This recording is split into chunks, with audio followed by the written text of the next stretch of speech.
The great University of Johannesburg isn't just a place of lectures and exams. It's a place where creativity thrives, where students hustle, and where futures are being reimagined every single day. This is Student Spotlight, where stories of young creatives who are turning their passions into purpose are being told. My name is Wandile Mathe and I study fourth year social work. And besides social work, I write and I do a little bit of radio. And yeah, this is what I do. I started writing, I don't remember the ages. I'm very bad with remembering ages, but I remember very well. I was in grade 6. So the first time I wrote, it was because I was very, very angry. So it was a way of taking I didn't know what to do with the anger that I had. I started writing because I was angry at my teacher for marking me low on a maths test that I thought I did well in. So I just wrote a story about her being this evil monster. And then from there, I actually thought that I can channel my emotions in a more positive way.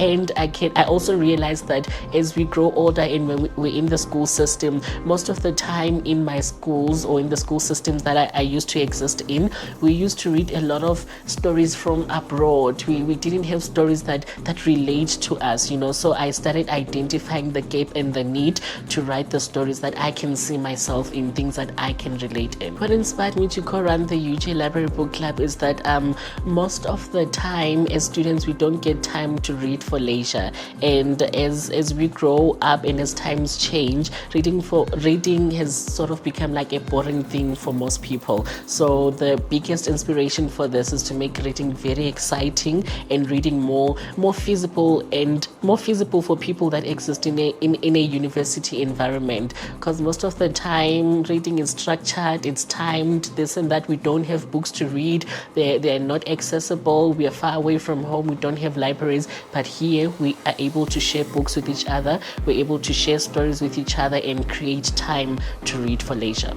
My passion for storytelling connects with social work on many levels. Social work on its own is a way of serving the community, right? And my stories also serve the community in different aspects. So with social work, I'm able to actively serve the community members and engage with them on a one-on-one level and on a deeper level. Whereas with my writing, and it sort of inspires my writing because the stories that I come across on ground level, they're the ones that show me the lived realities of the people that I write about in South Africa. So I'm exposed to a lot of things, into a lot of life situations that maybe I wouldn't have been able to see if I was just existing in another space. So it shows me the lived realities of the people that read my work, the people that I write about, and it confirms the need that we need these kinds of stories to shape South Africa.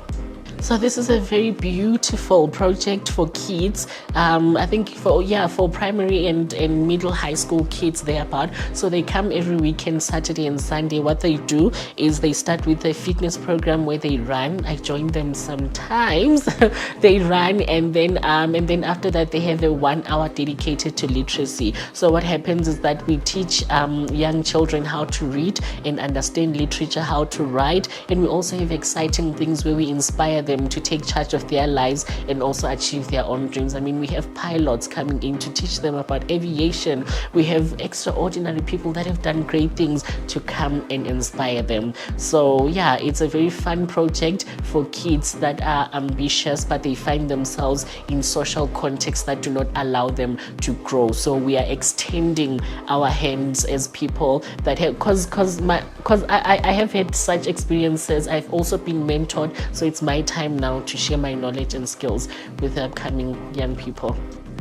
I think the biggest part is we should not structure reading and formalize it. Reading can include reading a billboard on the highway. Reading can include reading subtitles. Reading can include reading in your own home language, because most of the time when people think reading, they think there's huge books, there's academic things, there's all of those complicated things. I think we should allow kids to read the smallest things that they want to read about, because reading ultimately translates to exploring your imagination and exploring other things that you're not aware of. So the children must be allowed to read in their home language. They must be allowed to read just about anything and develop as they go.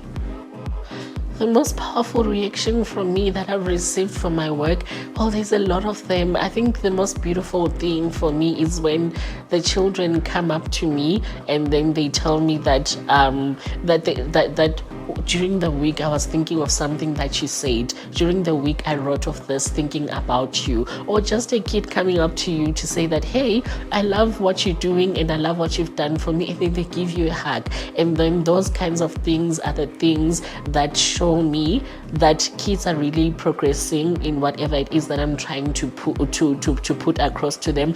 But also one of the biggest things that makes me excited is when I see kids achieving greater things, kids that I've known and kids that I've shared my knowledge with, when they do greater things and when they become bigger people in life and when they reach their dreams, it confirms to me that I'm really out there living my passion. Being on radio means that you are a friend to the person who's listening on the other side, and you are communicating with someone who might be going through something. You're communicating with someone who has social anxiety, who doesn't have friends, who doesn't exist in social settings sometimes. So it is very important that you come across in a humane way and you engage on as if you're engaging on a face-to-face level. So you need to understand the kind of person that you're talking to on the other side of the radio. Love your community and have a passion for engaging with communities, because it's the one that's going to guide you into all of those things that you want to venture into. So the moment you love your community,